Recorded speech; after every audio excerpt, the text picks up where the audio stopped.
नमस्ते सभी बच्चों को। Good evening.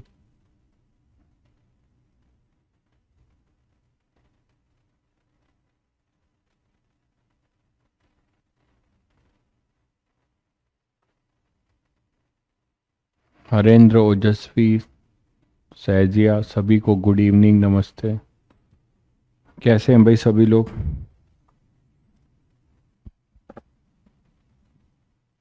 क्रिस, प्रांजल, अभिषेक, गुड इवनिंग, नमस्ते।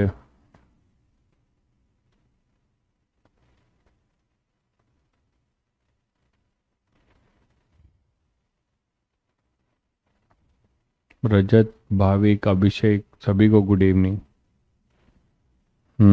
ठीक है। Radius of gyration, physical meaning, सही याद दिलाया। चलो इसको भी एक्सप्लेन कर दूंगा, कर ही देता हूँ पहले इसी को।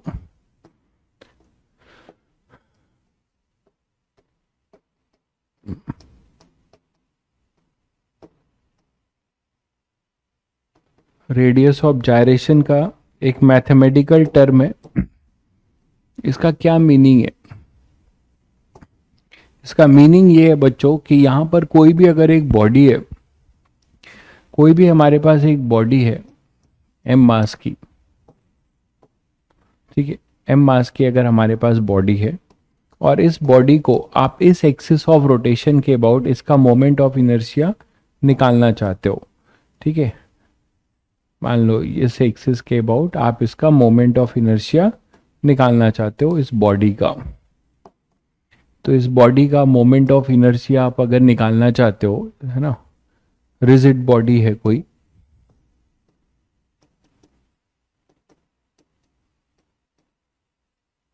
तो मान लेते हैं इस ए बी के अबाउट इसका मोमेंट ऑफ इनर्शिया वो अपना कुछ आई है। इस बॉडी का मोमेंट ऑफ इनर्शिया इस ए बी के अबाउट, ठीक है, आई है। अब रेडियस ऑफ जायरेशन क्या होता है बच्चों कि आप इस बॉडी को एक पॉइंट मास बना दो, ठीक है, आप इस बॉडी को एक समेट कर एक पॉइंट मास बना दो और आप उस पॉइंट मास को कहां पर रखोगे जिससे कि उसका मोमेंट ऑफ इनर्शिया उस पॉइंट मास का वही मिले जो इस पूरे बॉडी का इसके अबाउट मिल रहा था। कुछ बच्चे बोलेंगे सर सेंटर ऑफ मास पे रख दो। नहीं, सेंटर ऑफ मास पे रखना is not the radius of gyration. बहुत बच्चे ये गलती कर देते हैं क्योंकि ये मास की प्रॉपर्टी है। आपको कैसे पता कि कोई एक ऐसी एक्सिस जो यहां पे इसको मैं सेंटर ऑफ मास पे रख दूंगा तो ये जो डिस्टेंस होगा उससे की जो मोमेंट ऑफ इनर्शिया होगा वो पूरे बॉडी के मोमेंट ऑफ इनर्शिया के बराबर होगा? आपको नहीं पता, ऐसा हो ही नहीं सकता, ठीक है। तो आप क्या करने वाले हो, कोई भी आप जनरल इसी एक्सिस के अबाउट इस बॉडी को आप क्या मान रहे हो, एक पॉइंट मास, इस बॉडी को एक पॉइंट मास बना दे रहे हो। This body is converted into A point mass, ठीक है, और इस पॉइंट मास को कितनी डिस्टेंस पे रखें इसी एक्सिस के अबाउट जिससे हमें वही मोमेंट ऑफ इनर्शिया मिले जो इस बॉडी का मिला था। तो मान लीजिए इसका इस ए बी के अबाउट, ठीक है, इसको आप क्या मान के चल रहे हो, इसको पॉइंट मास, आपने इसको पॉइंट मास बना दिया और आप उसको कितनी डिस्टेंस पे रखोगे जिससे कि आपको वही मोमेंट ऑफ इनर्शिया मिले जो इस पूरे बॉडी का ए बी के अबाउट मिला था।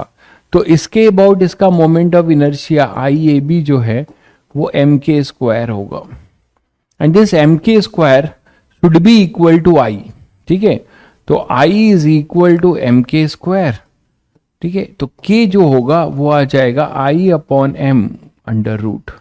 तो this K is basically your radius of gyration और कुछ नहीं होता। This K is your radius of gyration. तो के कहलाता है रेडियस ऑफ जायरेशन, ठीक है बच्चों।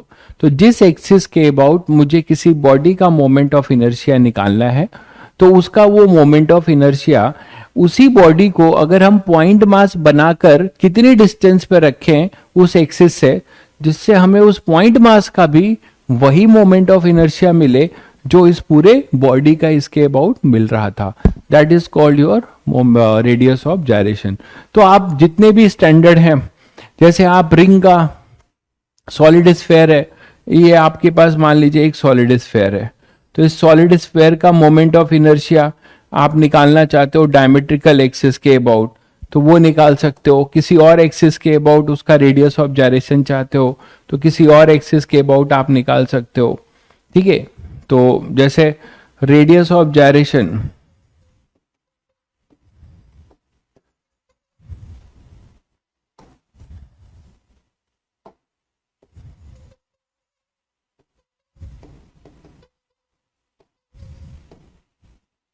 हॉलो स्फेयर क्या हो जाएगा, तो जो स्टैंडर्ड है आपका 2/3 mr², इसको आप mk² कर दो, कुछ करना नहीं है, तो k क्या हो जाएगा √2/3r। तो ये इसका रेडियस ऑफ जायरेशन हो जाएगा, है ना, ये इसका रेडियस ऑफ जायरेशन। ऐसे किसी का भी निकाल सकते हो। क्लियर है बच्चों? तो ये था रेडियस ऑफ जायरेशन। चलिए अपने टॉपिक पे आते हैं, टॉर्क। तो टॉर्क हम लोग कर रहे थे और टॉर्क निकालना सीख लिया था। नेक्स्ट बात करते हैं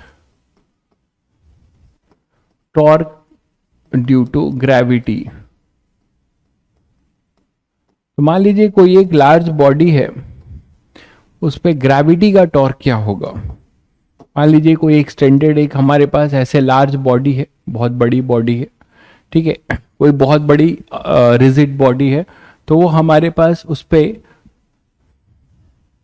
ग्रेविटी का टॉर्क क्या होगा। तो बच्चों इसको अगर मान लीजिए मैं रेफरेंस एक्सिस ये लेता हूं कि मुझे टॉर्क इसके अबाउट चाहिए, इस ग्रेविटी का टॉर्क इस ओरिजिन के अबाउट चाहिए, तो आप क्या करते हो, आप इसको कई सारे छोटे छोटे डीएम मासेस में कन्वर्ट कर सकते हो। आप इसको कई सारे छोटे छोटे डीएम में कन्वर्ट कर सकते हो भाई, बोलो। तो कई सारे आप इसको डीएम में कन्वर्ट कर सकते हो। ये सब डीएम है और सभी डीएम के वजह से इस पे फोर्स लग रहा होगा डीएमजी। सभी डीएम के वजह से इस पे फोर्स लग रहा होगा डीएमजी, बोलो। तो जितने भी डीएमजी लग रहे होंगे सभी फोर्स डीएमजी का अपना अपना टॉर्क होगा इस ओरिजिन के अबाउट, अपना अपना टॉर्क होगा इस ओरिजिन के अबाउट। ये सब डीएम है।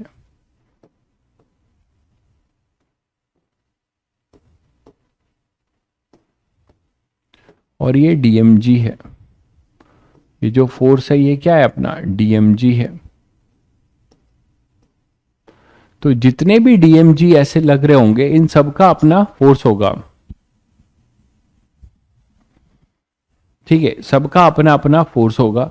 तो अब डीएमजी में मान लीजिए बच्चों यहां पे मैं कोई आईएथ लेता हूं, ठीक है, कोई ऐसे मैंने इसको नंबर ऑफ डीएमजी में पुट कर दिया। अरे प्रकाश बाबू पढ़ लो यार, है ना, ये क्या है सब फर्जी। Is JEE physics equal to NEET physics. तुम्हें आज तक यही नहीं पता चला तो तुम तैयारी कैसे कर रहे हो? तुम असली एस्पेरेंट कहाँ हो? JEE aspirant. अगर आप एक्चुअली जेई एस्पिरेंट है तो आपको जेई का लेवल पता होना चाहिए। किसने कह दिया कि JEE physics equal to NEET physics है? जेई फिजिक्स बेसिकली, मैं अगर जेई एडवांस की बात करूं, is much much greater than JEE NEET physics. कुछ है ही नहीं इसके आगे। बाइनोमियल अप्रोक्सीमेशन लगा सकते हो, मतलब JEE physics, JEE advance physics, इसको ऐसे समझ सकते हो, JEE advance physics is equal to 1 plus JEE NEET की पावर n। यहां पे ये इससे बहुत कम होगा। बाइनोमियल अप्रोक्सीमेशन लगा सकते हो भाई, ठीक है। ये मच मच ग्रेटर देन होता है, ये मच मच और एक ग्रेटर कर लो, ठीक है। और जेई नीट से जेई मेंस जो है वो ग्रेटर देन जेई नीट बस बोल सकते हो। तो ये सब क्या पढ़ना चाह रहे हो? मतलब तुम्हें ये सब पता नहीं, तुमने क्वेश्चंस नहीं देखे कि नीट के क्वेश्चंस का क्या लेवल होता है और जेई एडवांस का लेवल क्या होता है, हैं? ये इलेक्ट्रोस्टैटिक का प्री रिक्विसाइट क्यों पूछ रहे हो भाई, अभी 11th में पढ़ाई कर लो। तो डीएमजी अपने पास होगा, तो बच्चों यहां पे अगर मैं कोई डीआईएथ की कोई बात करूं तो इसका होगा डीएम आई इंटू जी, ये फोर्स लग रहा होगा।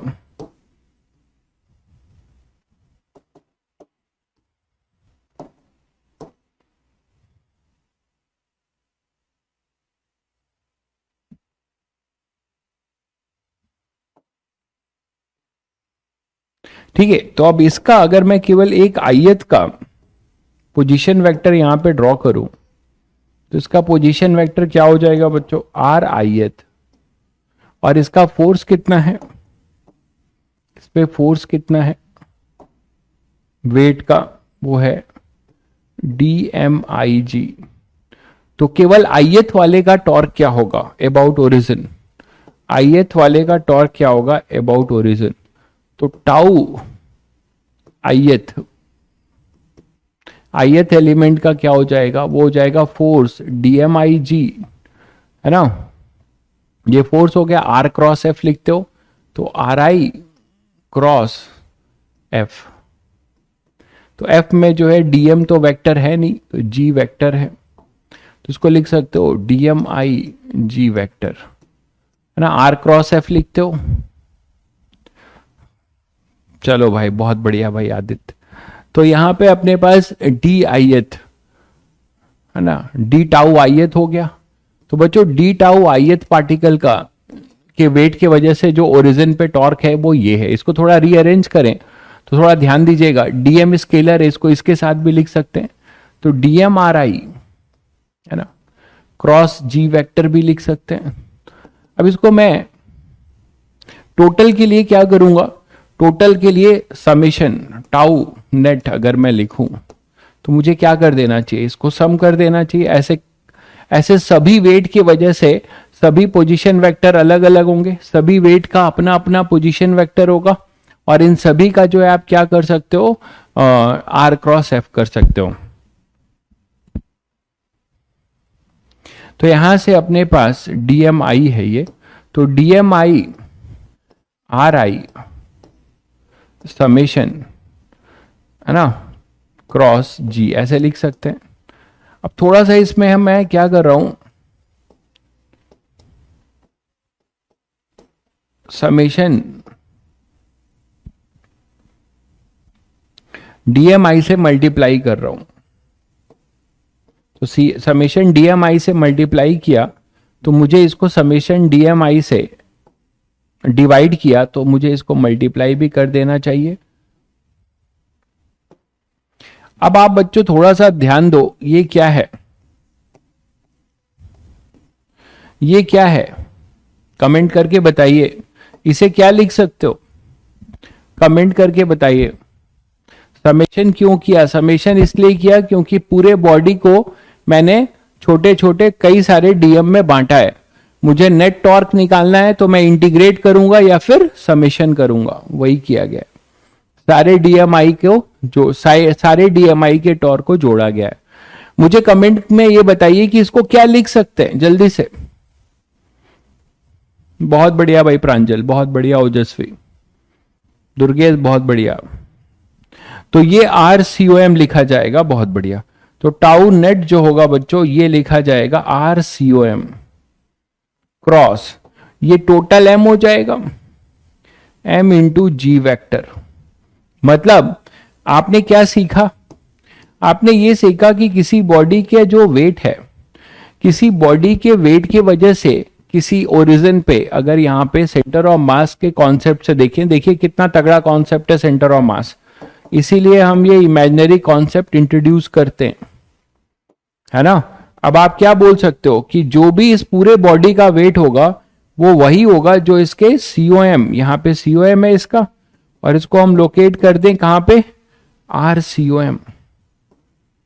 तो बच्चे पूरे बॉडी के वेट की वजह से यहां पे टॉर्क निकालना है, दिस इज सेम एज कि मैं सीओएम पे टोटल मास कंसंट्रेट कर दूं और जो टोटल वेट लगेगा और ये आर सीओएम एक के वजह से निकाल लूं, तो इस पूरे बॉडी के वेट के वजह से हमें क्या मिल जाएगा, पूरे बॉडी के वेट के वजह से हमें क्या मिल जाएगा, सेंटर ऑफ मास पे जो टॉर्क, सेंटर ऑफ मास पे जो mg है उसके वजह से ओरिजिन पे जो टॉर्क लगेगा, this is equivalent to the total dm। तो मुझे उस बॉडी को कई सारे dm के टॉर्क को निकालने के बजाय मैं इसके सेंटर ऑफ मास पे आकर इसके सारे मास को कंसंट्रेट कर दूंगा और mg फोर्स लगाऊंगा। इसका जो टॉर्क ओरिजिन के अबाउट होगा वो वही होगा जो सभी dm के वजह से यहां पे टॉर्क आ रहा था।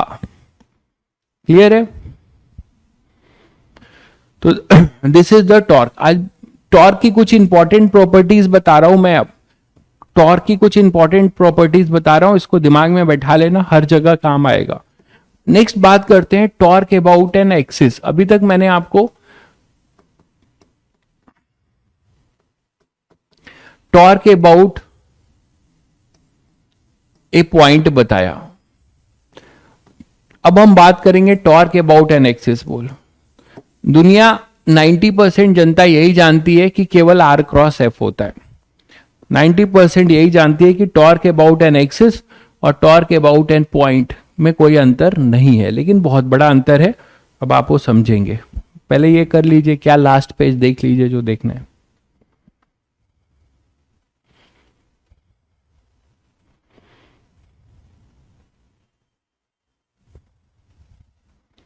ठीक है, तो टॉर्क अबाउट एन एक्सिस क्या होता है बच्चों, और टॉर्क अबाउट ए पॉइंट क्या होता है। टॉर्क अबाउट ए पॉइंट तो आपने निकालना सीख लिया। What about we can say torque about an axis. तो देखो, मान लो हमारे पास कोई एक जनरल कोई बॉडी है,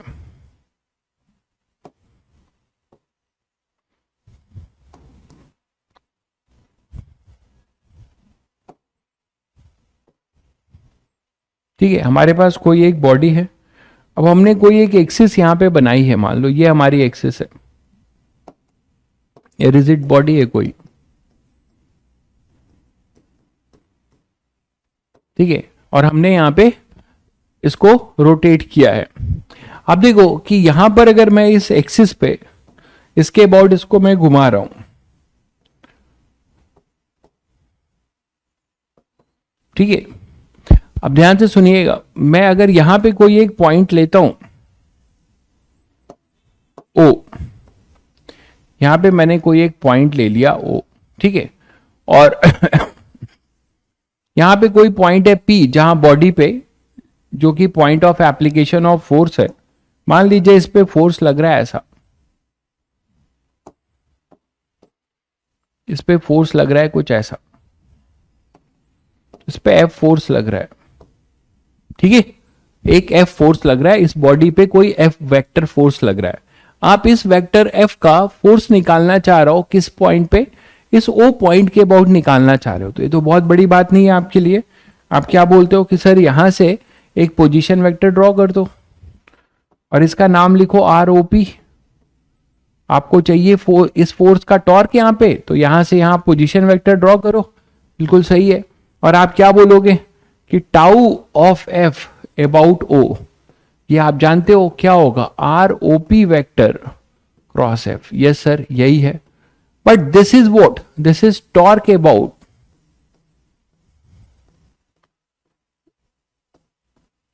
ए पॉइंट, है ना। अभी तक हमने जो पढ़ा है ये क्या है, टॉर्क अबाउट ए पॉइंट है। ध्यान दीजिएगा, this is torque about a point, ठीक है। अगर आप चाहते हो कि ये जो टॉर्क हमें मिला है ये टॉर्क इस एक्सिस के अबाउट हो, आप थोड़ा वेक्टर याद करो, torque of F about A dash, मतलब this is called torque about, torque of F about an axis A dash, torque about an axis A dash. ठीक है बच्चों, ये कैसे निकालेंगे, तो इसके लिए आपको करना क्या पड़ेगा, पहले ध्यान से सुनिए। अगर आप इन दोनों का क्रॉस करते हो तो हमें टॉर्क मिलेगा, और हमें ये पता है कि इन दोनों के का जो टॉर्क आएगा वो इन दोनों के प्लेन के परपेंडिकुलर होगा। ये कहीं भी हो सकते हैं। ये मैंने ऐसा बनाया, इसका ये मतलब नहीं है कि ये फोर्स है इसी प्लेन में है। ये फोर्स ऐसे भी हो सकता है, ये फोर्स ऐसे भी हो सकता है 3 डायमेंशनल स्पेस में।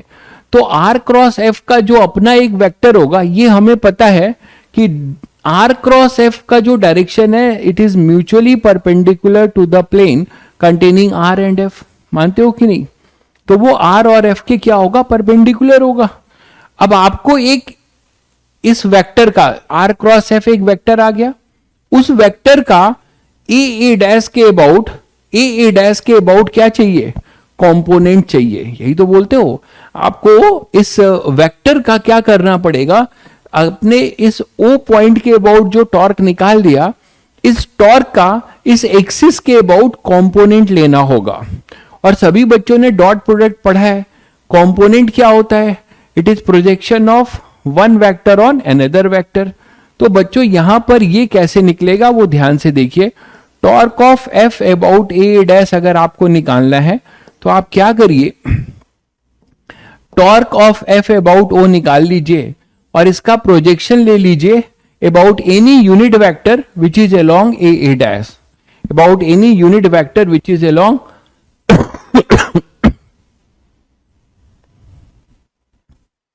about any unit vector which is along a dash। तो a dash के अबाउट कोई यूनिट वेक्टर है, a dash एक्सिस के अबाउट कोई यूनिट वेक्टर है, उसका आपको क्या करना पड़ेगा, प्रोजेक्शन लेना होगा। ये बात को पहले ध्यान से देखिए और समझिए। ये बात समझ में आई बच्चों? तो बेसिकली क्या होगा, हमें टॉर्क अबाउट पॉइंट ओ का जो भी निकलेगा उसका हमें कंपोनेंट लेना होगा। ये है क्या, दिस इज बेसिकली व्हाट, ये क्या है, ये बेसिकली क्या है, प्रोजेक्शन और component of tau F vector O along A dash, ये अलोंग ए डैश। ठीक है, तो आप लोग को अब थोड़ी बहुत आइडिया मिल गए कि torque about a point is different. हमें टॉर्क अबाउट एन एक्सिस जब निकालना होगा तो हम पहले एक्सिस पर कोई पॉइंट लेंगे और आर क्रॉस एफ करेंगे तो हमें उस एक्सिस के किसी पॉइंट का टॉर्क आएगा। आप बोलोगे सर फिर क्या, अगर मैं पॉइंट यहां लूं, यहां लूं, यहां लूं, कोई फर्क नहीं पड़ेगा? नहीं पड़ेगा। अगर आप इस एक्सिस पे कितने भी नंबर ऑफ पॉइंट्स लेते हैं तो इस एक्सिस पे इस ओ पॉइंट के अबाउट इस एफ का जो टॉर्क होगा वही यहां पर होगा, यहीं पे होगा। यहां पे नंबर ऑफ कितने भी पॉइंट्स लेंगे it is independent of the choice of point taken on the axis. ये बात भी मैं अभी प्रूव कर दूंगा। तो यहां पे आपको ध्यान देना है कि कोई भी एक्सिस पे एक पॉइंट ले लीजिए और आर क्रॉस एफ निकाल लीजिए। वहां से जो वेक्टर आएगा उसका आप इस जो भी एक्सिस होगी, ये वाई एक्सिस की तरफ होगी तो जे कैप के, इसको जे कैप के साथ डॉट लीजिएगा, कुछ और होगी तो वो लीजिएगा। तो आपको इसका प्रोजेक्शन लेना होगा अबाउट ए डैश। आपको इसका क्या करना होगा, प्रोजेक्शन लेना होगा अबाउट ए डैश। ठीक है, इसको आप ऐसे भी लिख सकते हैं,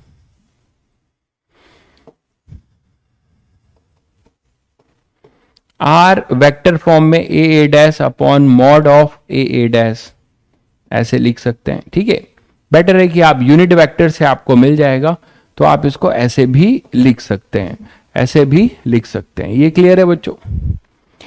अगर आपको ये क्लियर है तो आगे बढ़ते हैं। तो that is the basic difference about torque about an axis and torque about a point. अब मान लो इसी में मैं आपसे बोलूं कि कोई एक पर्टिकुलर केस ले लो, इसी पे पर्टिकुलर केस क्या हो सकता है कि हमारा कोई एक बॉडी है,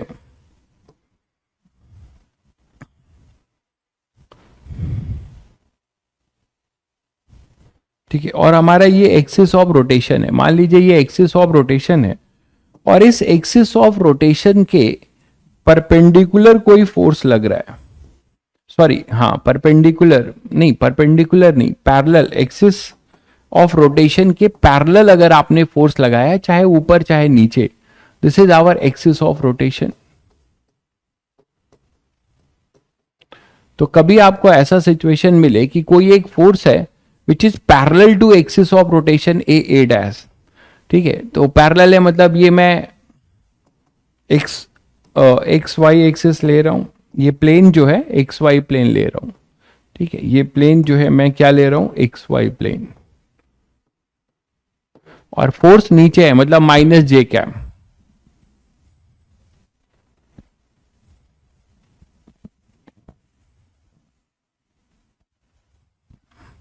हाँ वही जो आप बता रहे हैं वही मैं भी बताने जा रहा हूं। देखिए तो यहां पर अगर कोई फोर्स है जो parallel to axis of rotation है, अब इस फोर्स का टॉर्क क्या होगा, किसी पॉइंट के अबाउट कोई पूछेगा और किसी एक्सिस के अबाउट। जैसे मान लीजिए मैं यहीं पर एक पॉइंट ले लेता हूं ओ और ये आर है, तो जो बच्चों को ये डिफरेंस पता है कि torque about an axis and torque about a point, दोनों के आंसर अलग अलग आएंगे। आप लोग कमेंट करके बताएंगे इसी फोर्स का torque of F about O क्या होगा और torque of F about A dash क्या होगा। थोड़ा कमेंट करके बताइए कितने लोग क्या बता रहे हैं, जल्दी से।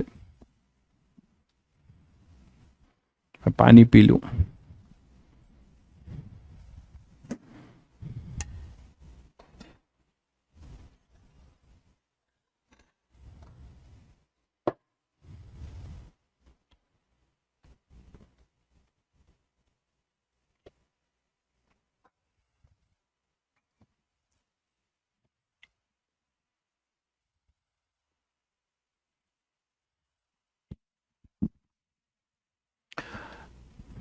तो इसका टॉर्क अबाउट ए पॉइंट का फॉर्मूला तो आपको पता है आर क्रॉस एफ, तो ये कितना हो जाएगा बच्चों, R F sine 90 degree.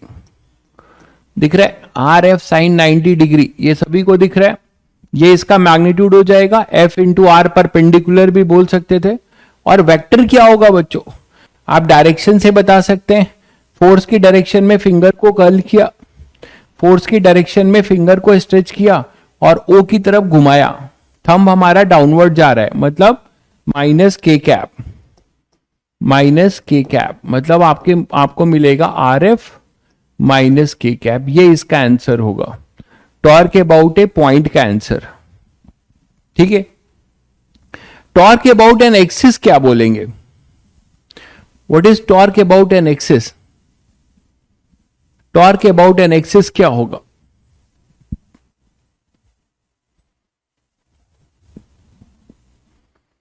Torque about an axis क्या होगा बच्चों,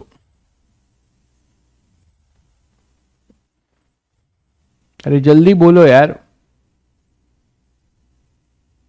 अब ये जो भी आया है इसका आपको क्या करना चाहिए, ये किधर आया है, ये ब्लैक बोर्ड के अंदर आया है ना, ब्लैक बोर्ड के अंदर, जो कि नेगेटिव जेड एक्सिस है। अब इसका कंपोनेंट लेना होगा। बहुत बढ़िया भाई हरेंद्र धौर्य, बहुत बढ़िया, आप लोग का आंसर सही है। ये नेगेटिव जेड एक्सिस में आया है, जो कि वाई एक्सिस, एक्सिस हमारी वाई एक्सिस के लॉन्ग है, मतलब जे कैप, और ये माइनस के कैप, तो आपको इसका प्रोजेक्शन लेना पड़ेगा। तो जब आप इसका प्रोजेक्शन लेंगे,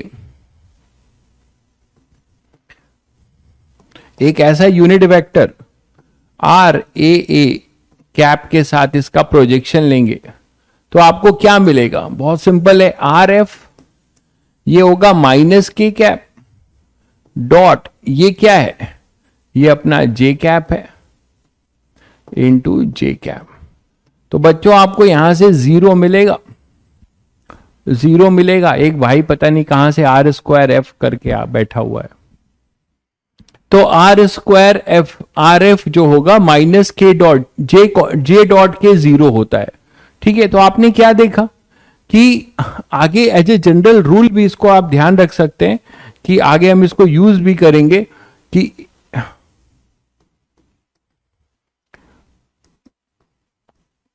torque of force F parallel to axis of rotation, उसका टॉर्क जीरो होगा, बट उस वहां पे कोई, अगर मैं उस एक्सिस पे पॉइंट लूं तो उस पॉइंट पे टॉर्क होगा। ये सब छोटी छोटी बातें लोगों को नहीं पता होती हैं, जिससे बड़े बड़े क्वेश्चन में वो फंसते हैं। ठीक है, तो यहां पे नोट करके लिख लीजिएगा, आगे यूज भी करेंगे आप, कि force parallel to axis of rotation, parallel to axis of rotation have zero torque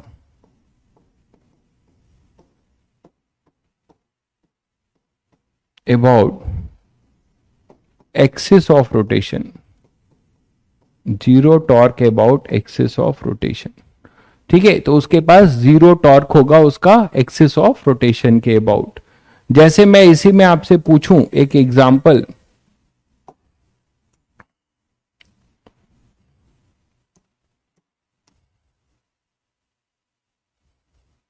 मान लीजिए कोई एक रॉड है ना, कोई एक रॉड है, वो इसके अबाउट किसी एक्सिस के अबाउट क्लैम्प्ड है, और यहां पे मासलेस रॉड है, यहां पे एक कोई बीड है जो फिक्स है यहां पे रखा हुआ है, और इसका ठीक है ये मूव हो रहा है, ये जो है इसके अबाउट मूव कर रहा है, आप मूव करा रहे हो, ठीक है, इसका मास m है, तो यहां पे क्या लग रहा होगा mg, यहां पे mg लग रहा होगा।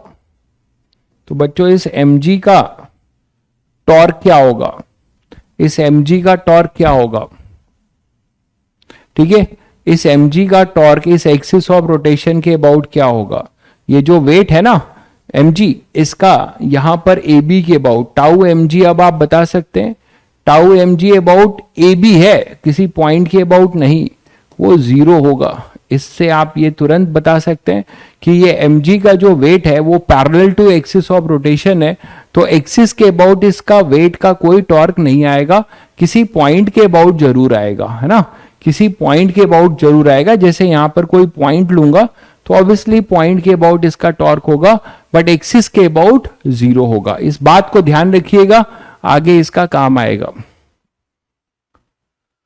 चलिए, तो मैंने आपको एक और बात बोला था कि अगर मैं किसी एक्सिस पे मोर देन 2 पॉइंट्स लेता हूं तो मुझे it is independent torque of any force is independent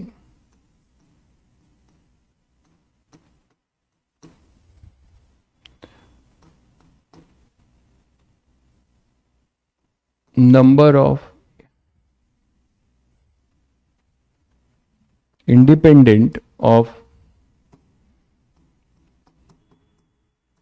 point taken on the axis of rotation. तो अगर हम एक्सिस ऑफ रोटेशन पे कितने भी पॉइंट ले लें तो किसी पर्टिकुलर फोर्स के लिए टॉर्क सभी पॉइंट के अबाउट सेम होगा। ये भी एक इंपॉर्टेंट बात है, ठीक है, मतलब मैं कह रहा हूं कि अगर हमारे पास कोई एक बॉडी है और इस बॉडी को मैं इस एक्सिस ऑफ रोटेशन के अबाउट रोटेट कर रहा हूं, ठीक है, इस बॉडी को इस एक्सिस ऑफ रोटेशन के अबाउट रोटेट कर रहा हूं, और यहां मान लीजिए आपको समझाने के लिए मैंने 2 पॉइंट ले लिए, एक O1 ले लिया और एक पॉइंट ले लिया O, एक पॉइंट मैंने O1 ले लिया और एक पॉइंट ले लिया O, और ये दोनों पॉइंट जो है मान लीजिए किसी इनका, ये यहां पर इन दोनों का पोजीशन वेक्टर जहां पे फोर्स लग रहा है, कोई फोर्स F लग रहा है, मान लीजिए कैसे भी लग रहा है, तो ये फोर्स F लग रहा है, ठीक है, और यहां पे ये इसका पॉइंट ऑफ एप्लीकेशन है P, ठीक है, तो इस फोर्स F का टॉर्क O के अबाउट और O1 के अबाउट सेम होगा, O के अबाउट या O1 के अबाउट सेम होगा, ये बात हमें प्रूफ करना है। तो बच्चों यहां पे जैसे ये पोजीशन वेक्टर क्या लिखा जाएगा, ROP वेक्टर, ये लिखा जाएगा RO1P वेक्टर। तो किसी पॉइंट के अबाउट इस फोर्स F का जो टॉर्क है ओ के अबाउट क्या लिखा जाएगा? Tau of F about O क्या लिखा जाएगा? It is R O P vector cross F vector. Tau of F about O one ये क्या लिखा जाएगा? R O one P vector cross F vector. अब बच्चों यहां पर ध्यान दीजिएगा, क्या मैं एक आपको एक वेक्टर में यहां पे साइन करूं, देखिएगा एक वेक्टर में यहां पे लूं ये O1 से O वाला वेक्टर, O1 से O को ज्वाइन करने वाला वेक्टर. तो ये वेक्टर में क्या लिखूंगा? आर ओ O1 वेक्टर ऐसा लिख सकता हूं. O से O1 से O को ज्वाइन करने वाला एक वेक्टर मैं लिखूं तो ये वेक्टर होगा आर ओ O1 वेक्टर. और ये जो वेक्टर है ये एक्सिस के अलोंग है. ध्यान दीजिएगा, ये कोई पॉइंट नहीं है, ये पूरा जो वेक्टर है वो एक्सिस के अलोंग है. तो मुझे ये बताओ कि मैं इस आर ओपी को और क्या लिख सकता हूं? आर या इसको क्या लिख सकता हूं? बाय ट्रायंगल लॉ मैं ये लिख सकता हूं क्या? R O O one plus R O P vector equal to R O one P vector. ऐसा लिख सकता हूं बच्चों? क्या मैं ऐसा लिख सकता हूं? R O P O one P is equal to this plus this. अरे ट्रायंगल लॉ यूज किया है भाई, ठीक है, ट्रायंगल लॉ यूज किया है. तो यहां से इसको अगर मैं पुट करूं तो मुझे क्या मिलेगा? O1P को अगर मैं ये लिख देता हूं तो हमें मिलेगा R O O1 vector plus R O P vector. ऐसे लिख सकते हो क्रॉस एफ, और इसको अलग अलग क्रॉस कर सकते हो R O O1 cross F plus R O P cross F.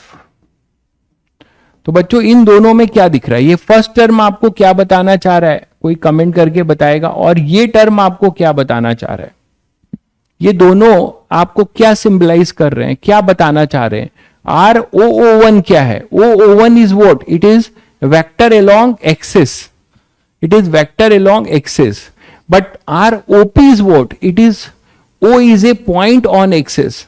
तो कमेंट करके बताएंगे बच्चों ये दोनों आपको क्या बताना चाह रहे हैं?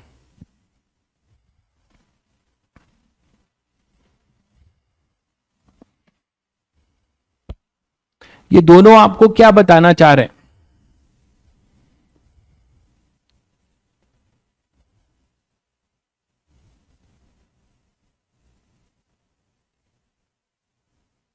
बहुत बढ़िया भाई धैर्य, बहुत बढ़िया. Torque about an axis and torque about a point, बहुत बढ़िया. तो इसका मतलब ये सभी बच्चे समझ रहे हैं कि R O O one is the vector along axis. तो ये आपको बताना चाह रहा है torque about an axis, torque of F vector about A B. और ये है torque of F vector about O, that is about a point. अब यहां पर आ जाओ, ये कैसे निकालोगे? ठीक है, ये कैसे निकालोगे? ये कैसे निकालोगे आप मुझे बताओ कि आप ये जो आप निकालना चाहोगे are O O one cross F, तो are O O one cross F यहां पर ध्यान दीजिएगा कि ये जीरो होने वाला है. क्यों जीरो होने वाला है? क्योंकि ये जो भी आएगा यहां पे एक्सिस पे आप कोई भी पॉइंट लीजिए. आप एक्सिस के लिए याद करिए कैसे निकालते थे. एक्सिस पे आप कोई भी पॉइंट लीजिए, उसके वजह से इस पे क्रॉस करिए, तो उसका जो भी कंपोनेंट आएगा वो परपेंडिकुलर होगा, perpendicular to F vector and R O O one vector. मानते हैं आप? भाई इसकी बात करो, R O O one cross F, इसका जो डायरेक्शन होगा परपेंडिकुलर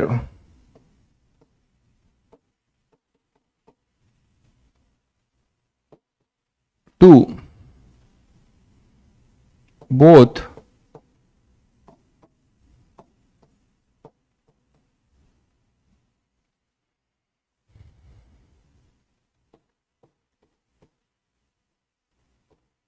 एंड एफ, ये बोल सकते हो ये दोनों के अबाउट परपेंडिकुलर होगा।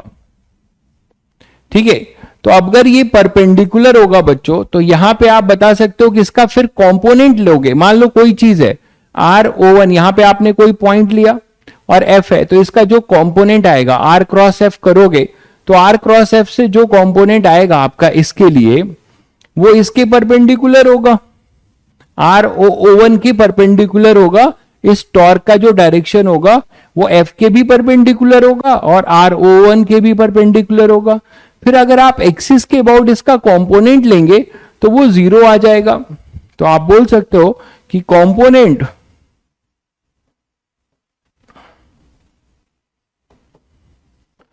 Of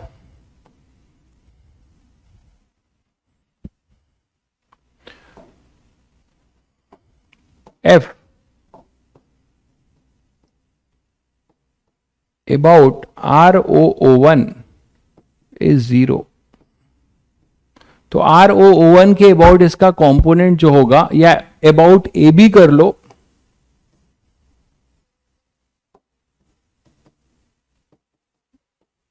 is zero.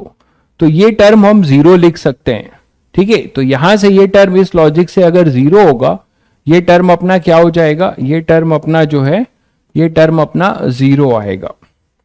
तो ये जब जीरो आएगा तो आप यहां से प्रूव कर सकते हो कि torque of F about O1 is equal to torque of F about O। तो ये चीज है कि आप एक्सिस पे कोई भी पॉइंट लेते हो, कितने भी नंबर ऑफ पॉइंट्स लेते हैं, एक्सिस पे आप कितने भी नंबर ऑफ पॉइंट्स लेते हैं यहां पर, ठीक है, तो किसी भी पॉइंट के अबाउट फोर्स F का जो टॉर्क होगा वो सिमिलर होगा। ठीक है, किसी भी O के अबाउट हो, चाहे O1 के अबाउट हो, चाहे कितने भी नंबर ऑफ पॉइंट्स हैं, किसी भी पॉइंट के अबाउट अगर इस F का टॉर्क निकालोगे वो सेम आएगा। क्योंकि इसमें दो लोगों का कंट्रीब्यूशन है, इसका और इसका, तो इसका जो टॉर्क है ये मैंने बता ही दिया, ये एक्सिस को सिंबलाइज करता है। Torque of F about A B ये दिख रहा है, और torque of F about A B जो है यहां पर जीरो आने वाला है। ठीक है, जब आप कंपोनेंट लेंगे तो ये सब इंपॉर्टेंट बातें मैंने आपको बताई टॉर्क के रिगार्डिंग। चलिए कुछ आगे बढ़ते हैं। जैसे न्यूटन फर्स्ट लॉ, इक्विलिब्रियम के क्वेश्चन आपने मैकेनिक्स में खूब किए हैं, तो अगर मैं आपको बोलूं यहां पे Newton's first law in rotational equilibrium, in rotational dynamics,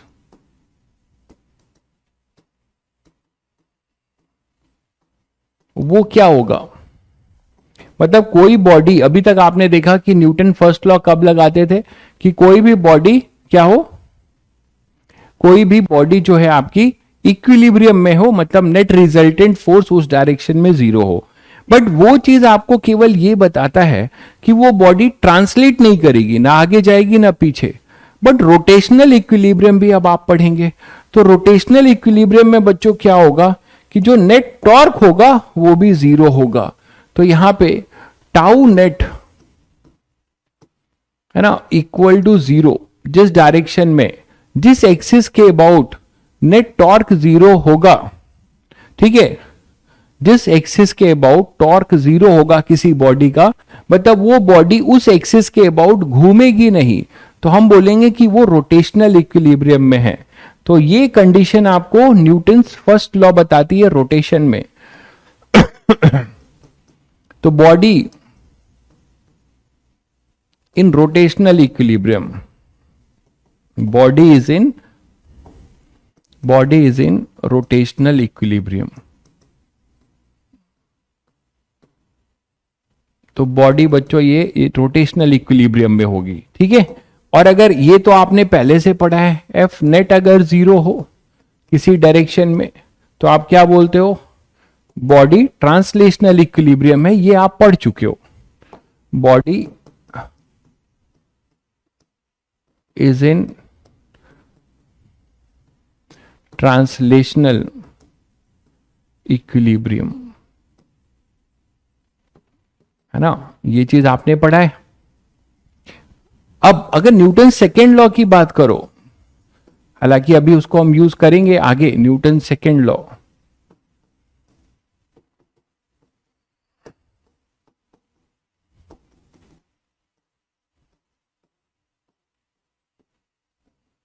ठीक है, तो वो बोला जाएगा, आप जैसे F equal to D P by D T या F equal to M A लिखते हैं, तो आप यहां पे जो लिखेंगे बच्चों, torque external, tau external is equal to I alpha, where alpha is your angular acceleration and alpha is your moment of, I is your moment of inertia.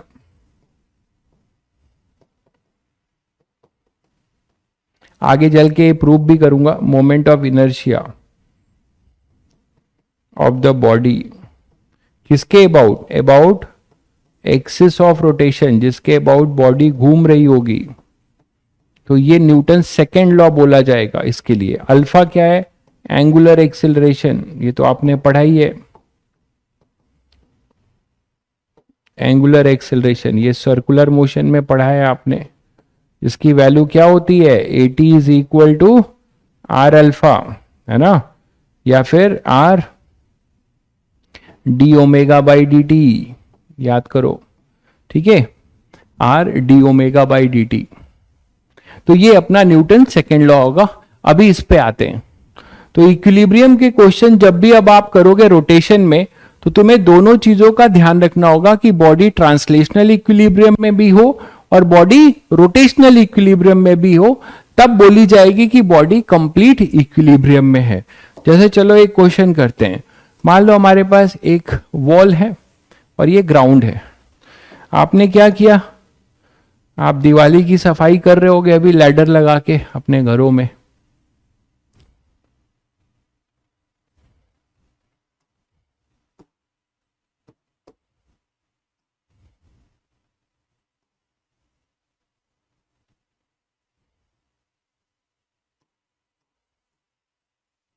तो आपने इस लैडर को लगा दिया,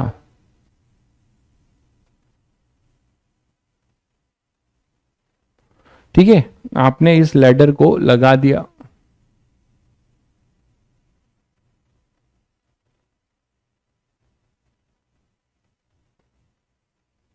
अब ये लैडर जो है, ये वॉल जो है, ये वॉल है जो कि स्मूथ है।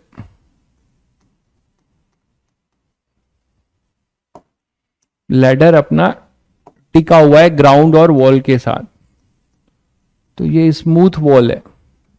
ठीक है बच्चों, ये स्मूथ वॉल है। लैडर का मास m है, लेंथ l है। लैडर का मास जो है m है, लेंथ l है। और ग्राउंड अपना रफ है, ठीक है। और इनके बीच में कोफिशिएंट ऑफ फ्रिक्शन म्यू का है। Mu is the coefficient of friction, coefficient of friction between ladder and ground. ठीक है, तो आपको बताना है कि म्यू कितना होगा। ठीक है,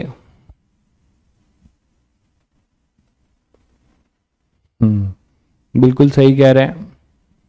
उनको ये विश्वास होगा कि तुमको कोई काम सौंपेंगे तो तुम फर्जी में उसका नुकसान करोगे या काम बढ़ाओगे, तो वो यही सोचेंगे कि भैया खुद ही कर लो, ज्यादा सही है।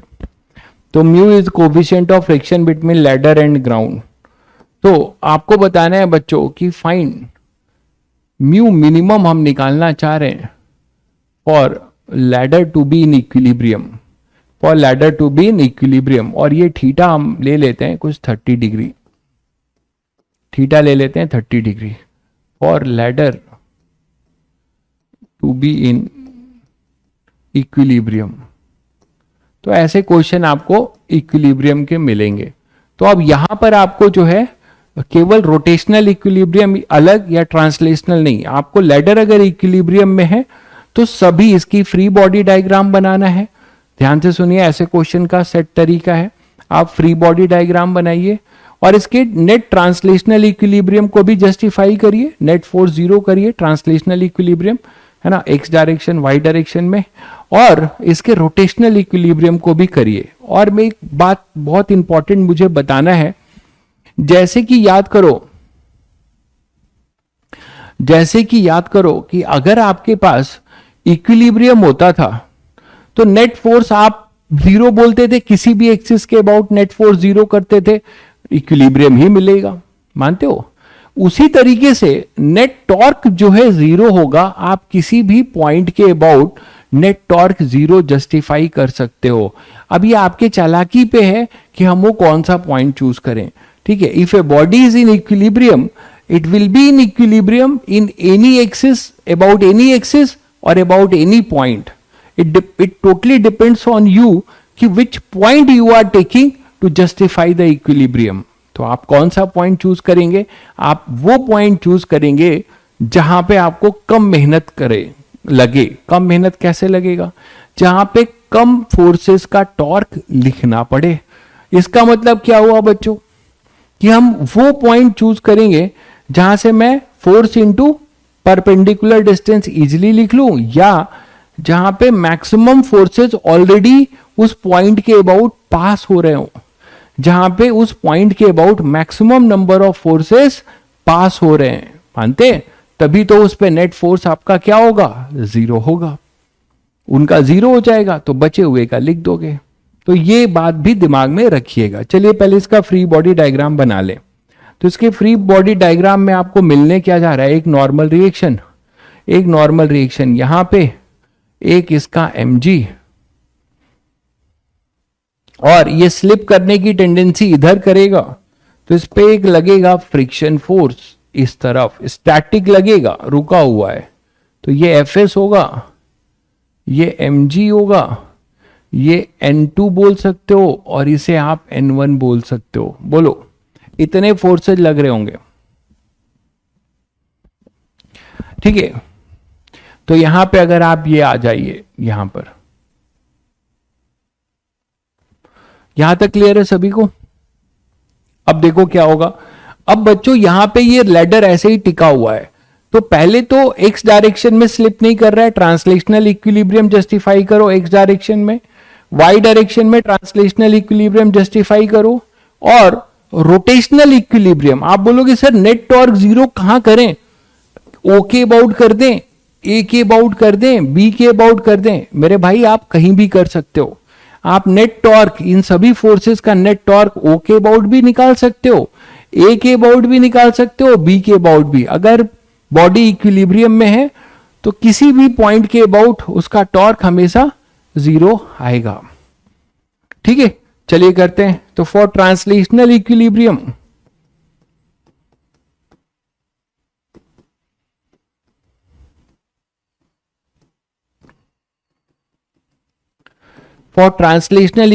क्या क्या लिख सकते हो? एक्स डायरेक्शन में बताओ क्या होगा? ये आपकी रेफरेंस एक्सिस इधर ही आप ले रहे हो, इसको आप एक्स ले लो, ये एक्स ले लो, और ये वाई ले लो, रेफरेंस एक्सिस। तो ये अपना एक्स हो जाएगा, ये वाई, परपेंडिकुलर वाला जेड हो जाएगा। तो ट्रांसलेशनल इक्विलिब्रियम के लिए एक्स डायरेक्शन में नेट फोर्स जीरो करो तो Fs N1 के बराबर होगा। यहां से एक इक्वेशन क्या मिली? N1 is equal to Fs। मिला भाई? एक्स डायरेक्शन में net force zero, N1 equal to Fs। Y direction में बच्चों क्या होगा? N2 equal to mg, N2 is equal to mg, N2 is equal to mg। बोलो, N2 is equal to mg। अब बच्चों आपको क्या करना है? Rotational equilibrium. तो for rotational equilibrium,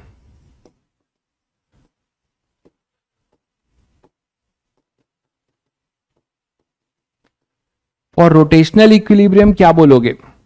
net torque zero होना चाहिए। अब मैं फिर आपसे पूछता हूं, आप लोग कमेंट करके बताइए कि आप कौन सा पॉइंट चूज करोगे तो आपको कम मेहनत करना पड़ेगा टॉर्क लिखने में। जल्दी से कमेंट करके बताइए, कौन सा पॉइंट आप चूज करोगे तो आपको कम मेहनत करना पड़ेगा टॉर्क लिखने में।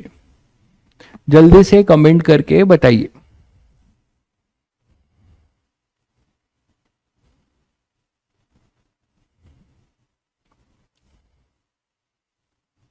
भाविक बता रहे हैं ओरिजिन। भौविक भाई बता रहे हैं कि ओरिजिन ले लेंगे सर तो हमें कम मेहनत करना पड़ेगा। देखो अगर आप ओरिजिन लेते हो ना तो उससे भी आसान एक पॉइंट है, मैं ये नहीं कह रहा हूं ओरिजिन के अबाउट एफएस का टॉर्क 0 होगा, क्योंकि एफएस का लाइन ऑफ एक्शन ओरिजिन से पास हो रहा है। ठीक है, एक भाई कह रहा है ए के अबाउट, यहां तो सबसे टफ होगा क्योंकि आपको 1 2 3 का टॉर्क लिखना होगा। नॉर्मल रिएक्शन N1 का केवल 0 होगा। ओरिजिन के अबाउट केवल एफएस 0 होगा, यहां भी 3 लिखना होगा। बट मेरा फेवरेट पॉइंट बनता है बी। मुझे बोला जाएगा तो मैं बी के अबाउट करना पसंद करूंगा, क्योंकि बी के अबाउट, ठीक है, बाकी आप कर कहीं भी सकते हो, आपको रिजल्ट वही मिलेगा। बी के अबाउट मुझे फायदा ये मिला कि N2 और एफएस इन दोनों का लाइन ऑफ एक्शन वहीं से पास हो रहा है। तो मैंने आपको बताया था कि अगर फोर्स का लाइन ऑफ एक्शन उसी पॉइंट से पास हो जाए जहां पे मुझे उसका टॉर्क निकालना है, तो परपेंडिकुलर डिस्टेंस बच्चों 0 होगी और उस पर्टिकुलर फोर्स का उस पर्टिकुलर पॉइंट के अबाउट टॉर्क 0 आ जाएगा। तो एफएस और N2 का तो टॉर्क आप देखकर बता सकते हो 0 होगा। बचा N1 और mg। तो N1 का टॉर्क कैसे लिखें? देखिए मैं फिर बता रहा हूं, ध्यान दीजिए। N1 मैं क्या लिखने जा रहा हूं, मैंने कौन सा पॉइंट चूज किया ये मैं यहां पे आपको मेंशन कर देता हूं। मैंने चूज किया टाउ नेट अबाउट बी, इसको मैं 0 करूंगा। टाउ नेट अबाउट बी 0 करूंगा तो मुझे यहां पे मिला N1। इस N1 का टॉर्क देखिएगा आप, किसके अबाउट निकालना है? बी के अबाउट। तो फॉर्मूला R क्रॉस F करोगे तो बहुत लंबा जाएगा, वो फोर्सेस लिख लिख के आप फोर्स इंटू परपेंडिकुलर डिस्टेंस करो और राइट हैंड से डायरेक्शन निकाल लो। चलो करते हैं। तो ये लाइन ऑफ एक्शन दिख ही रहा है आपको, इसका लाइन ऑफ एक्शन ऐसा है, इस पे आप एक परपेंडिकुलर ड्रॉप करोगे ऐसे, यही तो करते हो, फोर्स इंटू परपेंडिकुलर डिस्टेंस, ये होगा आर परपेंडिकुलर। बोलो बच्चों, ये होगा आर परपेंडिकुलर। तो this force into perpendicular distance about axis line of action of the force. कहां से परपेंडिकुलर ड्रॉ करते हैं? जहां से मुझे इसका फोर्स का टॉर्क निकालना है, तो बी पॉइंट पे निकालना है, तो बी पॉइंट से इसके लाइन ऑफ एक्शन पे परपेंडिकुलर ड्रॉप कर दिया। ये एंगल आपको ऑलरेडी गिवन है, ये एंगल आपको ऑलरेडी गिवन है 30। तो ये 30 है बच्चों, तो ये भी हो जाएगा 30। और आर परपेंडिकुलर अपने पास क्या आ जाएगा? आर परपेंडिकुलर क्या आ जाएगा? ये डिस्टेंस पूरा एल है, ये डिस्टेंस तो लेंथ ऑफ द लैडर है, ये एल है। तो आर परपेंडिकुलर क्या आ जाएगा बच्चों? यहां से आप बता सकते हो बहुत आसानी से, L sine 30 degree, that is root L by 2। L by 2 देखो जरा ध्यान से, ठीक है। तो यहां पे आप क्या लिख रहे हैं? तो हमने N1 के अबाउट टॉर्क इसका निकाल लिया। क्या होगा? डायरेक्शन देखो, टाउ ड्यू टू N1 वो हो जाएगा force N1 into L by 2, ये इसका मैग्नीट्यूड हो गया। और डायरेक्शन की बात कर रहे हैं तो ये फोर्स है N1, ये है N1, और बी पॉइंट के अबाउट घुमाओ, बी पॉइंट के घुमाओगे तो क्लॉकवाइज है, दो ही है। क्लॉकवाइज का मतलब परपेंडिकुलर टू द प्लेन तो होना है, क्लॉकवाइज मतलब इनवर्ड, है ना, एंटी क्लॉकवाइज मतलब आउटवर्ड। तो इनवर्ड का मतलब माइनस के कैप, तो ये होगा माइनस के कैप। आप चाहो तो के कैप नहीं भी लिख सकते हो, केवल प्लस माइनस भी रहने दे सकते हो, क्योंकि आपको पता है कि के कैप प्लस होगा या के कैप माइनस आएगा के में ही, तो आप के कैप छोड़ भी सकते थे। अब रही बात mg का, तो mg के लिए ये सब फंडामेंटल्स हैं, बहुत बड़े क्वेश्चंस में ये सब मैं इतने डिटेल में नहीं बता पाऊंगा, ठीक है, इसको ध्यान से समझ लीजिएगा। बहुत बड़े क्वेश्चन में मैं फटाफट लिखूंगा। तो यहां पर अपने पास ये है mg, अभी बेसिक्स चल रहा है तो मैं बहुत डिटेल में बता रहा हूं एक एक चीज। ये mg है, तो बच्चों यहां पे mg का जो लाइन ऑफ एक्शन है, mg का line of action B point से इस पे परपेंडिकुलर ड्रॉप कर दो, बी पॉइंट पे इस पे परपेंडिकुलर ड्रॉप कर दो, ये है इसका लाइन ऑफ एक्शन। तो बी पॉइंट पे ये परपेंडिकुलर ड्रॉप होगा तो ये आएगा, ठीक है, क्या आ जाएगा 30, है ना। आप कंपोनेंट लेके भी कर सकते हैं, mg का कंपोनेंट लेके भी कर सकते हैं। एक रास्ता और भी है, mg का एक कंपोनेंट इधर जो b से पास होगा और एक कंपोनेंट इधर, ये भी एक रास्ता है। आप mg का कंपोनेंट लेके भी कर सकते हैं। mg यहाँ पे ये है ना 60 हो जाएगा, तो mg cos 60 mg sin 60, तो mg sin 60 into L by to, ये सेंटर ऑफ मास है, तो ये डिस्टेंस तो आपको पता है क्या होगा, एल बाई टू होगा। तो आर परपेंडिकुलर क्या हो जाएगा, L by two cos 30। R perpendicular यहां पर क्या आ जाएगा, एल बाई टू कॉस 30। सबको समझ में आ गया, ये mg ये एल बाई टू, तो ये कितना mg L by two cos 30। मैं अलग अलग डायग्राम बना के बता दे रहा हूं कि आगे आप खुद फटाफट मैं लिखूं तो आप समझ जाएं। mg L by two cos 30, और डायरेक्शन क्या होगा बच्चों, इसका डायरेक्शन क्या होगा, ये है mg और ये बी पॉइंट है, इसका टॉर्क किधर है, एंटी क्लॉकवाइज, ये mg है, इसको घुमाओगे फिंगर को, राइट हैंड के फिंगर को स्ट्रेच करो mg की तरफ, b के अबाउट इसको कर्ल करो मतलब घुमाओ, तो थंब आपका आउटवर्ड जा रहा है, तो क्या आ जाएगा प्लस के कैप, तो ये आ जाएगा प्लस के कैप, ये होगा √3 mg एल बाई 4 के कैप, √3 mg एल बाई 4 के कैप। तो आपने नेट टॉर्क भी निकाल लिया। अब ये दोनों टॉर्क जीरो होने चाहिए, ये दोनों टॉर्क जीरो होने चाहिए, तो आप देख ही रहे हो एक प्लस में है एक माइनस में है, तो नेट इक्वल टू जीरो करिए। जब आप ऐसा करेंगे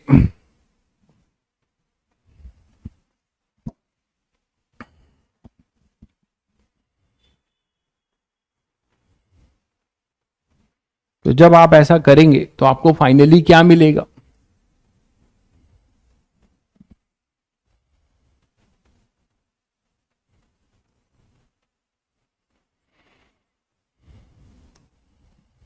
ठीक है। तो फाइनली आपको यहां से क्या मिलेगा, नेट टॉर्क को जीरो कर रहे हैं तो क्या मिलेगा, n1 की वैल्यू रख दीजिए, n1 अपना fs है, तो n1 L by two minus K cap तो हट जाएगा, √3 mg L by 4 equal to zero.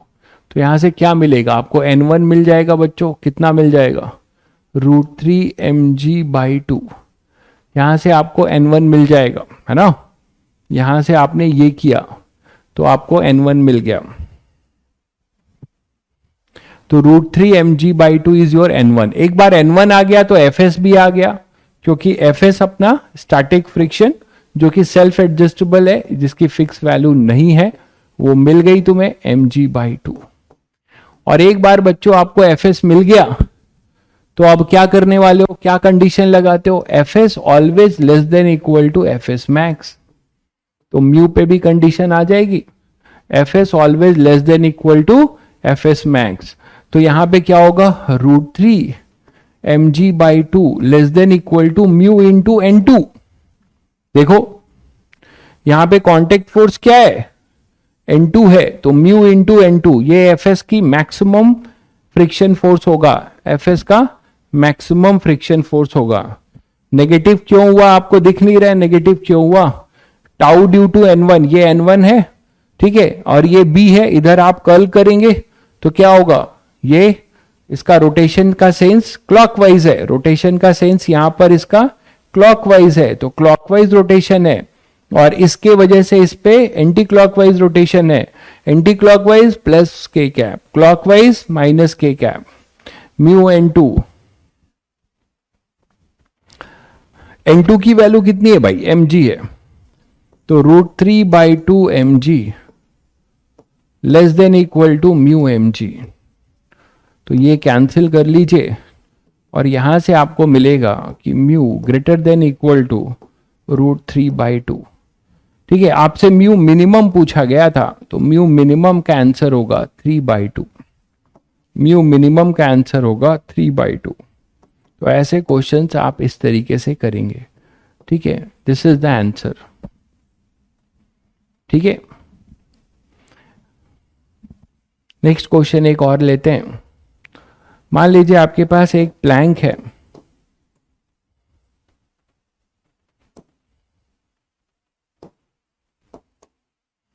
और इस प्लैंक पे आपने कोई एक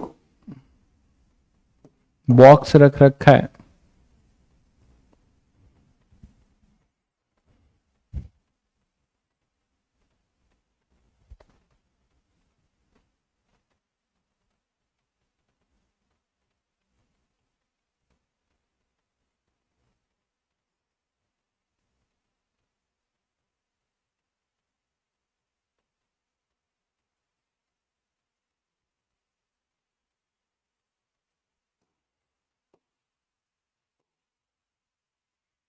आपने एक बॉक्स रख रखा है, ठीक है, और इसको इसको एक रस्सी से बांध रखा है, इस प्लैंक को आपने रस्सी से बांध रखा है,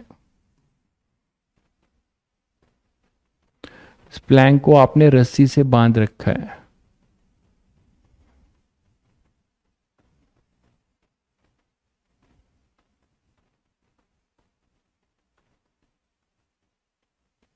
ठीक है, तो अब ये है बच्चों, आपके पास m है, इसका पूरे का प्लैंक का मास, ये प्लैंक का जो सेंटर ऑफ मास होगा, इसका मास m है और इसका लेंथ 4l है। ये लेंथ जो है 4l दिया हुआ है, 4l, ठीक है, और ये है इसका मास है, इसका मास है 2m, मास इसका है 2m, और इसका मास है m, और इसका लेंथ है l, इस बॉक्स का लेंथ है l, इस बॉक्स का लेंथ है l, ठीक है। अब हमें क्या बताना है, the whole system is in equilibrium, the whole system is in equilibrium.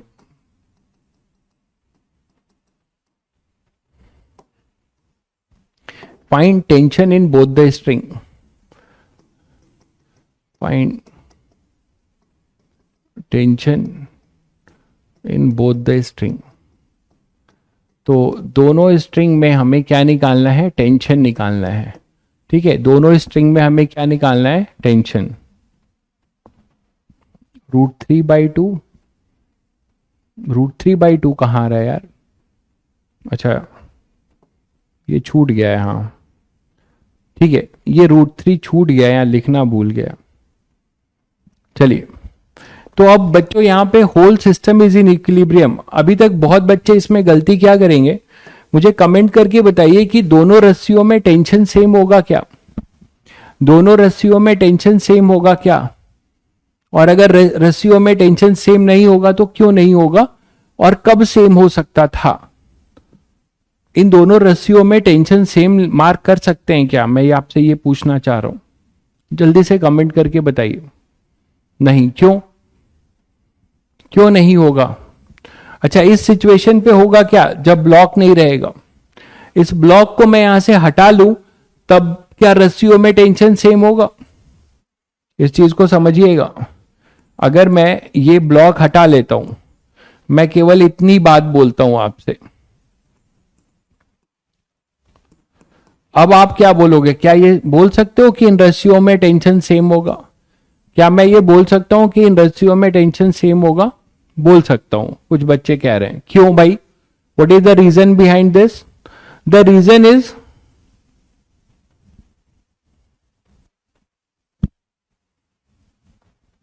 Uniform और नॉन यूनिफॉर्म से कोई लेना देना नहीं है मेरे भाई रजत। स्ट्रिंग आर डिफरेंट इसलिए नहीं, गलत है, रीजन आपका गलत है, ठीक है। मुझे पता था आप लोगों को, इसीलिए इस चीज को समझो। चलो, अगर यहां पे ब्लॉक नहीं होगा, मैं इसको T1 मान लेता हूं, है ना, और इसको T2 मान लेता हूं, तो बच्चों इसका सेंटर ऑफ मास यहां पर है, ध्यान से देखिए। अब सेंटर ऑफ मास का मैजिक देखिए, सेंटर ऑफ मास का मैजिक देखिए कि इस पूरे यूनिफॉर्म बॉडी पे नेट T2 का जो इंपैक्ट होगा और T1 का, वो आपका वही होगा जो सेंटर ऑफ मास पे होगा। तो कभी भी एक्सटेंडेड बॉडीज हैं, उस पे कोई फोर्स लग रहा है तो उस पर नेट टॉर्क हमेशा कहां दिखाएंगे, सेंटर ऑफ मास पे। तो अगर हमने अलग मान भी लिया तो ये डिस्टेंस यहां से 2L होगी, और ये डिस्टेंस यहां से बच्चों 12 होगी, मानते हैं? तो आप मुझे बताओ कि फोर्स इंटू यहां से इसका परपेंडिकुलर डिस्टेंस 12 है, फोर्स इंटू परपेंडिकुलर डिस्टेंस 12, तो आप इसका टॉर्क क्या लिखोगे? ये T2 इंटू 12, ठीक है। रोटेशनल, ये प्लैंक जो है ऐसे नहीं हो रहा है, ये प्लैंक जो है सीधा है, ऐसे टिल्ट नहीं हो रहा है।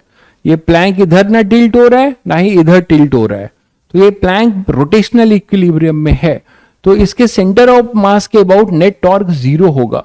तो T2 इंटू 12 और यहां से एक का ऐसा होगा टाउ D2 T2 और टाउ D2 T1 ऐसा होगा, देख लीजिए ऐसा होगा क्लॉकवाइज। तो माइनस, मैं K नहीं लिख रहा हूं, minus T1 into 12 equal to 0। तो आपको क्या मिला? T2 equal to T1। तो ये कहना गलत होगा, ठीक है। ब्लॉक अभी नहीं है, ये ब्लॉक नॉट प्रेजेंट की मैं बात कर रहा हूं।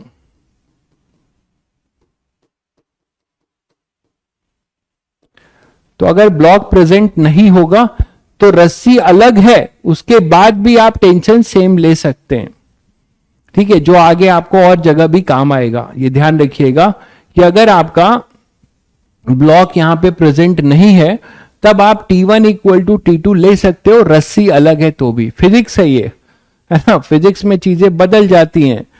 टाउ नेट अपना यहां पर होगा। तो इस T2 का, इस सेंटर ऑफ मास के अबाउट टॉर्क, आप बोले सर mg का नहीं लिखा। अरे भाई mg तो यही लग रहा है ना, तो इसका टॉर्क तो 0 होगा, है ना। तो इस COM के अबाउट इसका टॉर्क हम क्यों लिखेंगे? तो अगर केवल ब्लॉक को आप अगर हैंग कर दे रहे हो और वो इक्विलिब्रियम में है, तो रोटेशनल इक्विलिब्रियम के लिए T1 और T2 क्या आ जाएंगे? सेम आ जाएंगे, ठीक है। लेकिन हमारा क्वेश्चन कुछ अलग है, चलिए उस पे आते हैं अब। तो ये बात भी ध्यान रखिएगा, अपने क्वेश्चन पे आते हैं।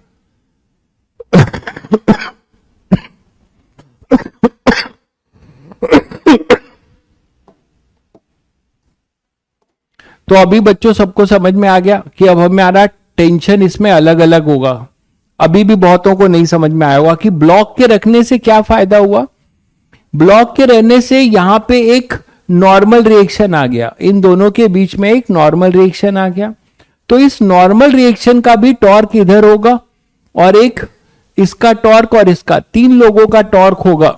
तो T1 और T2 कभी भी बराबर नहीं हो सकते। तो यहां पे टेंशन आप अलग मार्क करेंगे, यहां T1, यहां T2, ठीक है। इसका अपना अपना mg और इसका अपना mg, ठीक है। अच्छा ये बताओ कि इसके mg, यहां पर mg लग रहा होगा लेकिन इन दोनों के बीच में एक कांटेक्ट फोर्स लग रहा होगा। तो अगर मैं प्लैंक की एफबीडी बनाऊं, अगर मैं केवल प्लैंक की एफबीडी बनाऊं तो आपको क्या दिखेगा? प्लैंक का इक्विलिब्रियम जस्टिफाई करना है ना।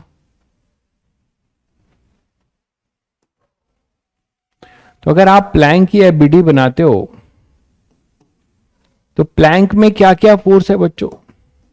यहां पर है T1, यहां पर है अपना T2, यहां पर है नॉर्मल रिएक्शन, है ना, यहां पे है अपना normal reaction that we call it N between the both the block and plank, और यहां पे है ग्रेविटी, यहां पे है ग्रेविटी। तो ये है सेंटर ऑफ मास, यहां से आपको पता है 12 डिस्टेंस पे होगा और ये डिस्टेंस कहां पर होगा? ये L है, तो इसका सेंटर ऑफ मास कहां पर होगा? L/2 पे। यहां से ये L/2 पे होगा, ये बात समझते हैं। इसका सेंटर ऑफ मास ध्यान दीजिएगा, इसका सेंटर ऑफ मास यहां से कितनी डिस्टेंस पर है? L/2, ठीक है। इसका सेंटर ऑफ मास L/2 पर है। तो L/2, ठीक है, तो इसका सेंटर ऑफ मास अपना L/2 पर है। तो L/2, ये डिस्टेंस हम L/2 लेके चलेंगे। ये सबको क्लियर है भाई?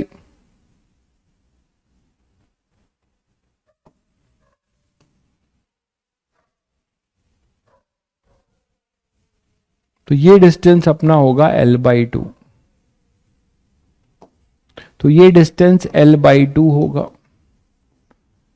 अब इसका ये COM है, प्लैंक का COM है, सिस्टम का नहीं।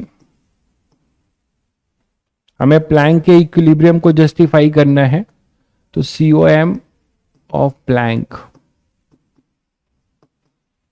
तो यहां पे T1, ये T2, ये N और ये mg। चलिए अब नेट ट्रांसलेशनल इक्विलिब्रियम लिखिए और रोटेशनल इक्विलिब्रियम प्लैंक के लिए। तो फॉर प्लैंक ट्रांसलेशनल इक्विलिब्रियम,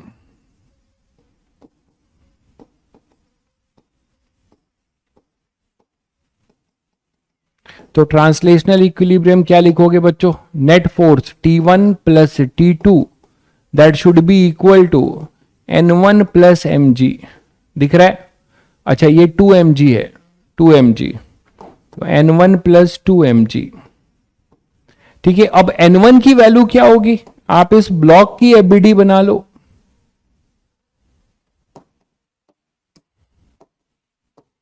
तो इस ब्लॉक की, अगर ब्लॉक भी तो इक्विलिब्रियम में है ये, तो इस ब्लॉक के इक्विलिब्रियम की बात करते हो तो यहां पे ये N1 इधर लगेगा और इसका mg, तो ये mg और N1, यही तो होगा। तो N1 की वैल्यू हम mg लिख सकते हैं। यहां पे N1 किसके बराबर है? mg के। तो एक तरीके से ये हो जाएगा 3mg, मतलब T1 plus T2 equal to 3mg। एक इक्वेशन आपको ये मिलेगी, एक इक्वेशन आपको ये मिलेगी। अरे भैया रजत, दुखी मत करो यार, ठीक है? बहुत दुखी कर रहे हो आप, कुछ नहीं पढ़ते हो आप। आप यहां पे N1 को mg कर रहे हो, यहां पे हम mg कैसे दिखा सकते हैं? यहां पे mg कैसे, इतना फोर्स, इतनी, इसीलिए मैं कहता हूं कि ये ऑनलाइन वाले बच्चे जो है बस पढ़ते हैं, खुद से कुछ नहीं करते। इतने कॉन्सेप्चुअल चीजें बताने के बाद आप ऐसा बोगस डाउट पूछ रहे हो मुझसे कि सर आपने यहाँ mg क्यों नहीं दिखाया? यहां मैं mg कैसे दिखाऊंगा यार? mg तो ब्लॉक पे लग रहा है ना, अर्थ के वजह से। यहां पे इस ब्लॉक ने इस प्लैंक पे क्या फोर्स लगाया है? वो नॉर्मल रिएक्शन लगाया है। बहुत बुरा हाल है। तो यहां पर ये हाल है। अब यहां पे टॉर्क की बात करें, रोटेशनल इक्विलिब्रियम की, कुछ मतलब नहीं है। मुझे लगता है मेरी पढ़ाई का मजा जो है या फायदा बहुत कम लोग उठा पा रहे हैं, बाकी सब बोकस है। जिनको ये सब नहीं पता, बताओ इतना मुझसे पढ़ के क्या फायदा है भाई? कहीं पढ़ लेते जब आपका वही फर्जी डाउट है।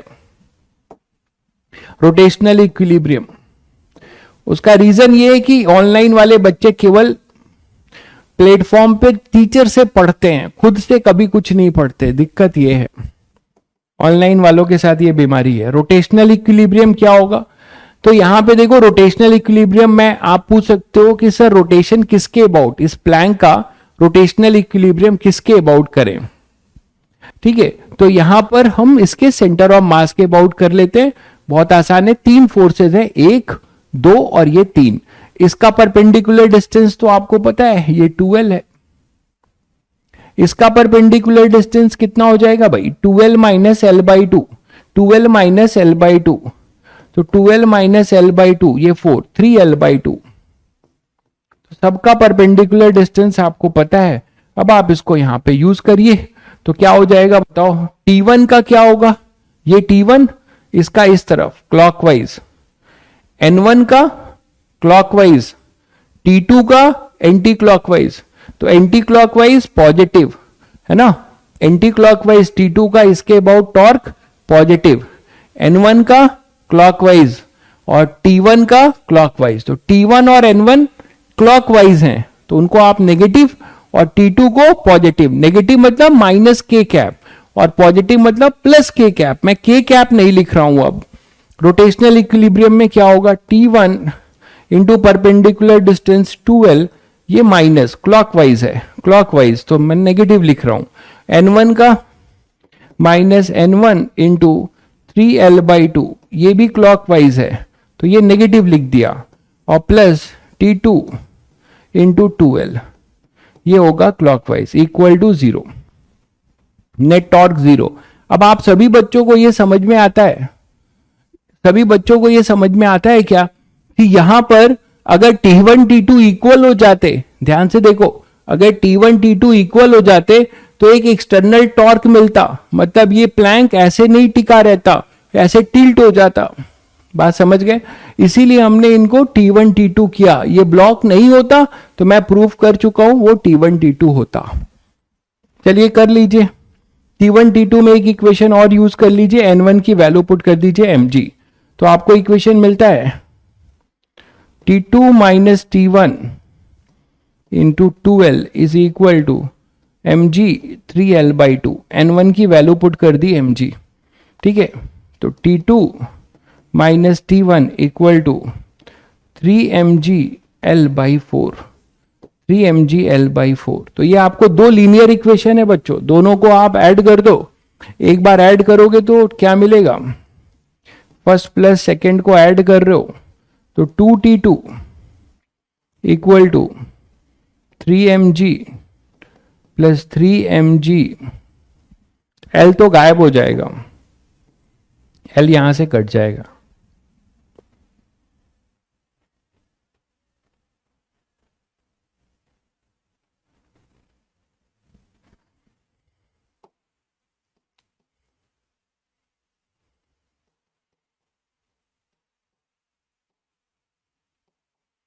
तो T2 आ जाएगा 15mg/8।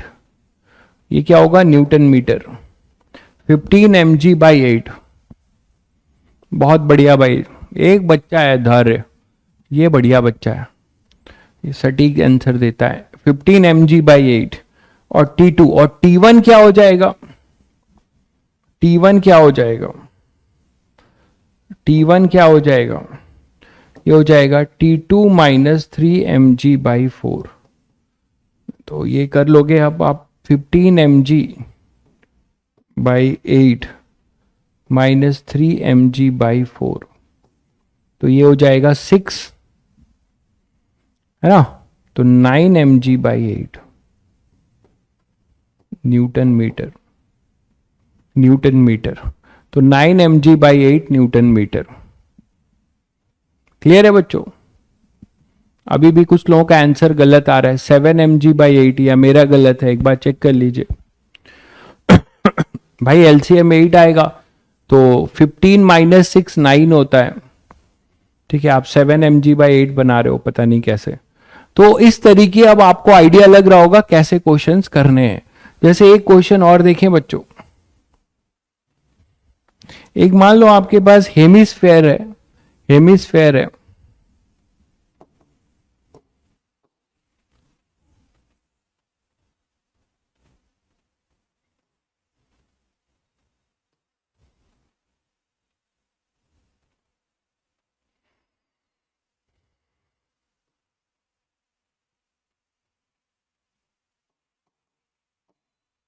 ये क्वेश्चन आपको होमवर्क दे रहा हूं, करिएगा।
एक हेमिस्फेयर है जिसको आपने टिका रखा है किसी एक ग्राउंड पे, ऐसे टिका हुआ है,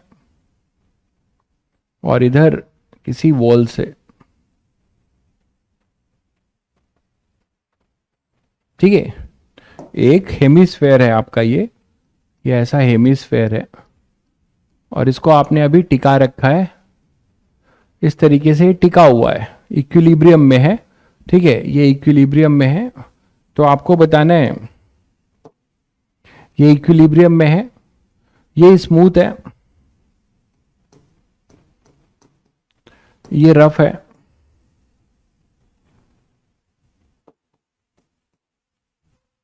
ठीक है, तो इसमें भी आपको वही बताना है, फाइंड म्यू। मास m है इसका, रेडियस r है, मास m ले लीजिएगा, मास m ले लीजिएगा और रेडियस r। भाई बैकलॉग का मैं रोज आपको क्या रोज वही कहानी बताऊं, मुझे नहीं समझ में आता। बैकलॉग है तो उसको कंप्लीट करना होगा ना, 11th के बच्चे हो, आपके पास तो बहुत समय, क्यों परेशान हो रहे हो। ठीक है, तो for hemisphere to be in equilibrium, for hemisphere to be in equilibrium, to be in equilibrium,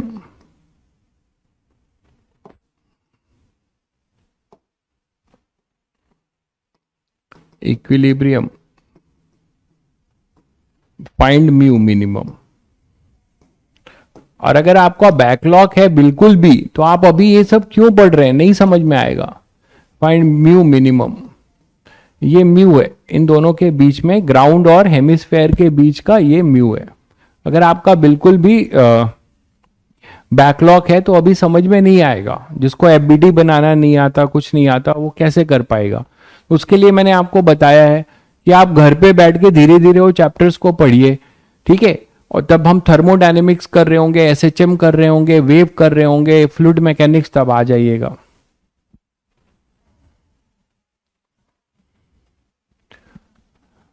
ठीक है, चलिए, तो ये आपको करना है, तो ये करके आइएगा, कल यहीं से डिस्कस शुरू करेंगे।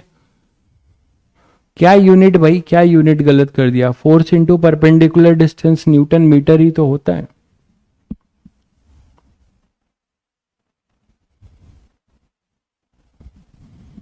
और आपको अगर सब कुछ आता है तो आप अभी से ज्वाइन करिए, पढ़ाई का मजा लीजिए। ठीक है, चलिए बच्चों, कल मिलते हैं। ठीक है, आपकी कोई डीपीपी जो मोमेंट ऑफ इनर्शिया वाली कर ली होगी आप लोगों ने, तो कल मैं आपको होमवर्क दूंगा, तब तक थोड़ा सा और पढ़ा लूंगा तो होमवर्क दे पाऊंगा। ठीक है, चलिए मिलते हैं कल।